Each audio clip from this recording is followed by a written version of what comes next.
New Year's Day of 1943,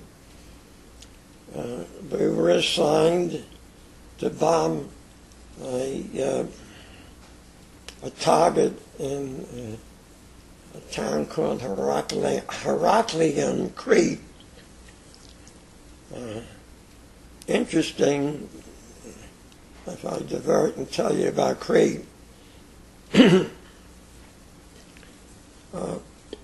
When Hitler conquered most of Europe, excuse me,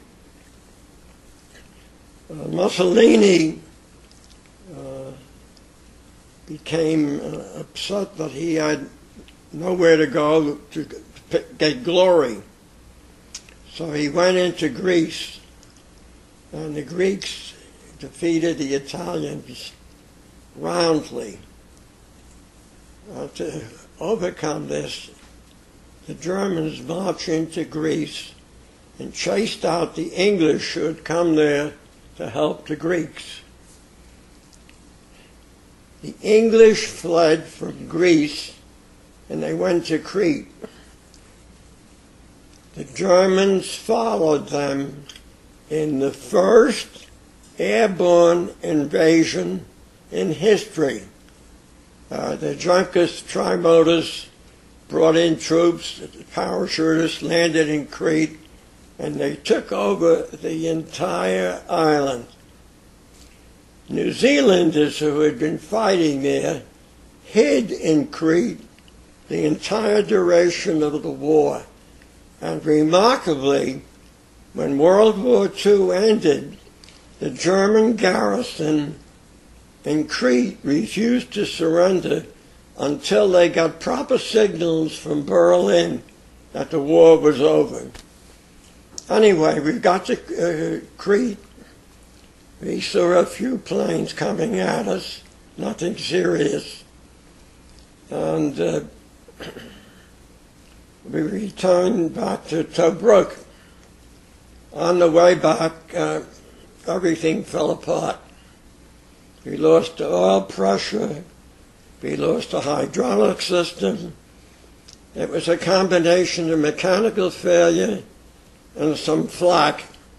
And we landed in January cold water in the Mediterranean. The plane had, unfortunately, a overloaded crew, including a Movietone News cameraman who was taking these pictures of the flight for home consumption. We landed in the water, and fortunately everyone got out with minor injuries, nothing serious. However, we had a overloaded crew of 7, and a raft that would only hold 4, maybe 5 if you squeezed. So the next 24 hours were very, very exciting. The following morning, our own aircraft came out and looked for us, and they found us. And I remember they came down, and they made a run on us, and they dropped a yellow pillow, and on it was dropped a bottle of whiskey. And since I was in relatively good shape, I swam out and I got it.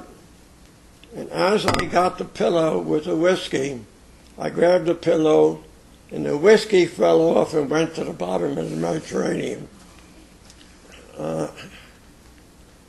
During the day, a British aircraft came out looking for us. I can't remember the name of it. There it is. It was called a Walrus. A walrus was a very funny-looking amphibian, It was a biplane with a pusher prop on the top wing. And it would land in the water and pick up one or two people and fly them home. If there was more than two people and the sea was not turbulent, crew members would lay on the wings and the walrus would go back to the coast, acting as a hydroplane or a motorboat.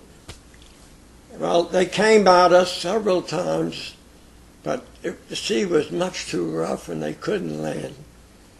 And they kept flashing signals and signals.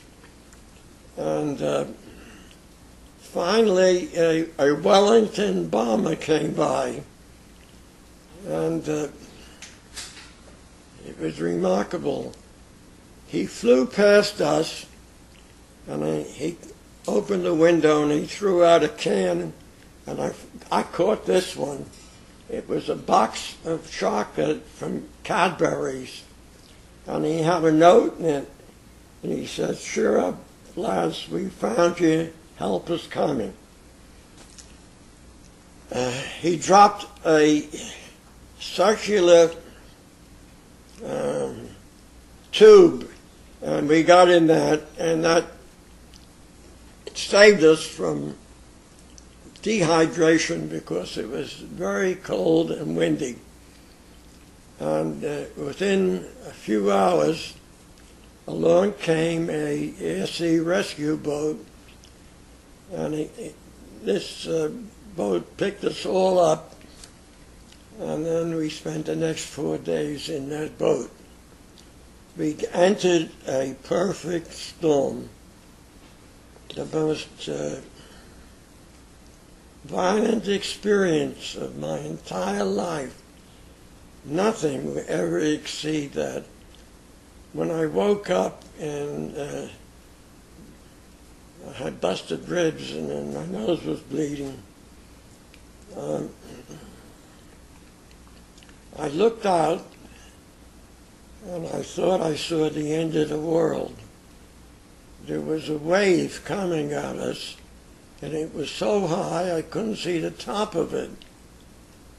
And then the boat came smashing down and riding up and riding back. And the first night that we were out, our crew who was rescued were laying on the hatches of this air-sea rescue boat on top of the Rolls-Royce engines. And the captain of the boat started pumping out oil to slick the waters like oil on troubled waters so that the boat wouldn't be completely wrecked. This went on for 3.5 days and no food, or very little food, practically nothing. On the 4th day, the sun came out. In the distance, we saw Crete. And one engine was still working, and they started up, and we went back to North Africa. When we got to a little town near the Egyptian border called Badia, this is the most remarkable thing I ever seen. In the harbor were full-size ocean-going vessels, and all you could see were the smokestacks. During the storm, in the harbor, they were all sunk, and we were out there in this dreadful storm.